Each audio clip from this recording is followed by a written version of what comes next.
میرے نوجوان ساتھیوں، اپنے دل پر ہاتھ رکھ کے بتانا، آخری بار آپ نے قرآن کب پڑھا تھا؟ او میری پیاری ماں بہنوں، ذرا ایمان سے بتانا کہ آخری بار آپ نے قرآن کب پڑھا تھا؟ ہمارے کتنے نوجوان ہیں جنہوں نے آخری بار قرآن رمضان کے مہینے میں پڑھا تھا؟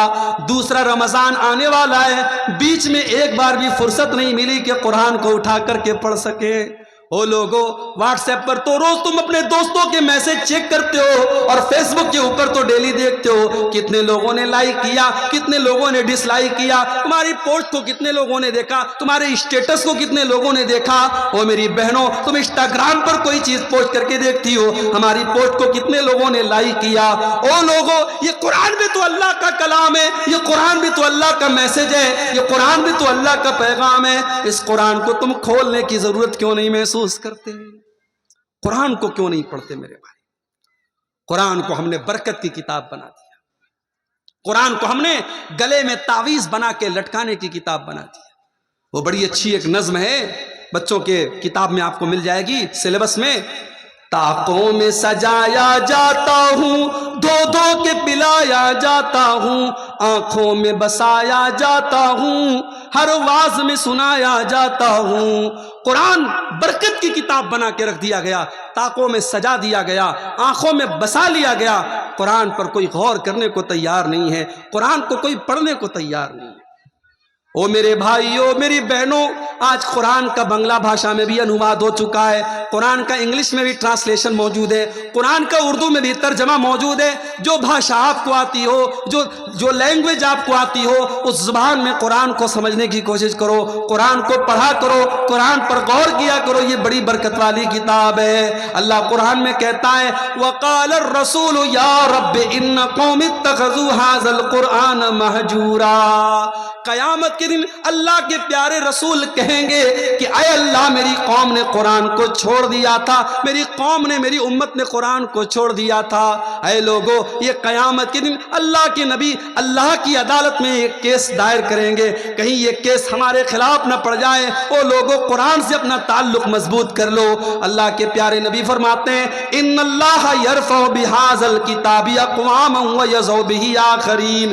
اللہ تعالیٰ قرآن کے ذریعے بہت سارے لوگوں کو عزت دیتا ہے، اور اسی قرآن کے ذریعے بہت سارے لوگوں کو ذلیل کرتا ہے۔ جو قرآن کو پڑھتا ہے، جو قرآن پر عمل کرتا ہے، اس کو اللہ عزت دیتا ہے، اور جو قرآن کو چھوڑ دیتا ہے اللہ اسے ذلیل کر دیتا ہے۔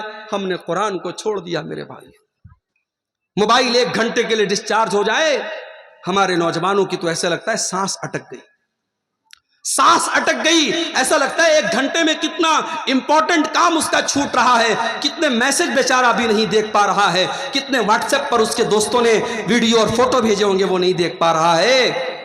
اور قرآن ایک ایک مہینہ، ایک ایک سال گزر جاتا ہے اور قرآن ہمیں پڑھنے کی توفیق نہیں ہوتی ہے۔ میرے بھائیوں، یہ امت قرآن سے دور ہے، قرآن سے اپنا تعلق مضبوط کرو، اس کے بغیر سماج کی اصلاح نہیں ہو سکتی۔ اور آگے بڑھیے، سماج کی اصلاح کرنے کے لیے تیسرا کام، سماج کی بہت بڑی خرابی یہ بھی ہے کہ آج سماج ہمارا نماز سے دور ہو چکا ہے۔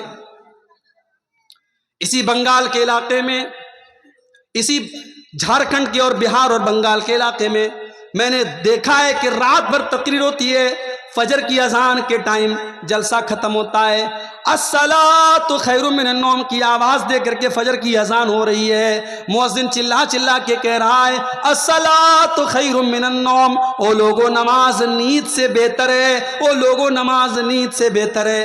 رات بھر تقریر سننے والا فجر کی نماز کے ٹائم جا کے گھر میں سو جاتا ہے اور فجر کی نماز نہیں پڑھتا ہے۔ او لوگو، مسجد آپ بنانے جا رہے ہیں، بہت اچھی بات ہے، مسجد بنا لیجئے، اللہ آپ کو مسجد کی تعمیر کی توفیق دے، مگر یاد رکھنا اگر آپ نے مسجد بنا لی لیکن مسجد کو نمازیوں سے آباد نہ کیا تو شاعر کہتا ہے مسجد تو بنا لی شب بھر میں ایمان کی حرارت والوں نے، مسجد تو بنا لی شب بھر میں ایمان کی حرارت والوں نے، من اپنا پرانا پاپی تھا برسوں میں نمازی بن نہ سکا، مسجد کو بنانے سے بڑا کام ہے مسجد کو آباد کرنا. آباد نہیں کرو گے تو مثالیں موجود ہیں میرے بھائیوں. جس مسجد میں 450 سال تک نماز ہوئی اس مسجد کو توڑ دیا گیا, منہدم کر دیا گیا, اور آج جو حالات ہیں میرے بھائیوں بیان کے پار ہیں. بس اللہ سے دعا کرو اللہ رب العالمین ہماری مساجد کی حفاظت فرمائے.